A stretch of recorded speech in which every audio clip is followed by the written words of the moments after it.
Welcome back.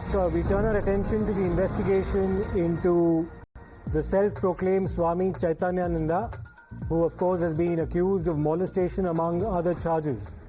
Now, sources have said, and these are details that your channel has managed to access, sources have claimed that Chaitanyananda has been denying all the allegations that have been made by female students from the hostel. He's still trying to throw tantrums, and he's called it a conspiracy from the corporate lobby to malign him.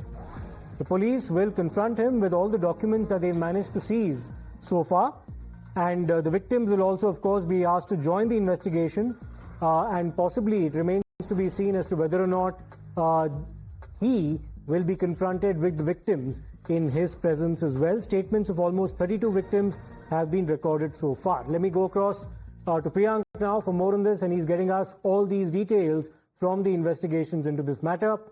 Priyank, this man is now feigning innocence. He's basically saying that I've had nothing to do with any of these allegations that have been leveled against me. He says this is a conspiracy on the part of the corporate lobby to malign me. Yes, at least that's what he has been maintaining since yesterday, since the time he was arrested early in the morning from Agra after changing 13 hotels. What senior officials have been telling us that while the investigators are trying to question him regarding the conduct which he had with the female student of the institute, he's still maintaining that's a political blame game, that's a corporate lobby which wanted to capture this particular Peetham, because of which he was framed in this kind of manner. But the Delhi police is maintaining that they have already recorded the statement of the victim before the magistrate at Patiala House Court, which is an evidence which can be produced before the court. Now police officers are saying that initially he was refusing to hand over the passwords of his iPad, which he has actually handed over, so the chat will be tried to retrieve. But what we have been told by the investigators who are privy to this investigation, that many of the chats had a disappearing messages facility, which means that the messages were deleted. The police certainly has arrested him, and if things will go in the right direction, if there are more evidence, then the three teachers, the staff of the institute, who were the female staff who were assisting him, could also be arrested as soon as possible. This is what the officers have been telling.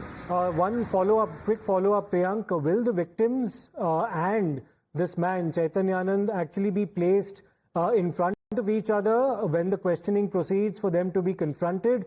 Or will this be happening in separate rooms? Because we don't know what the established practice is. Given the fact that this man has been accused of molestation, which is an extremely serious charge, how do you think that confrontation will pan out?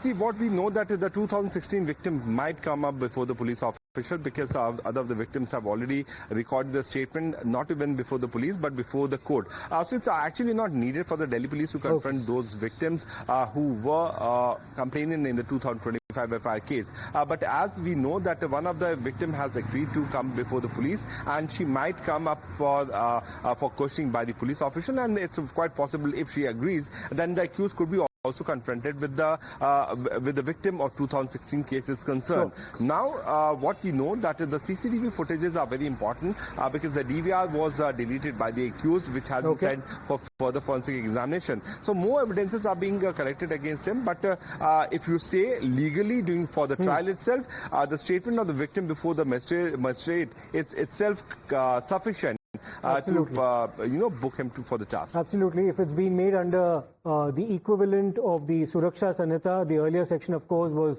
section 164 of the CRPC. Many thanks, Priyank, for joining us and giving our viewers a perspective on the investigation so far.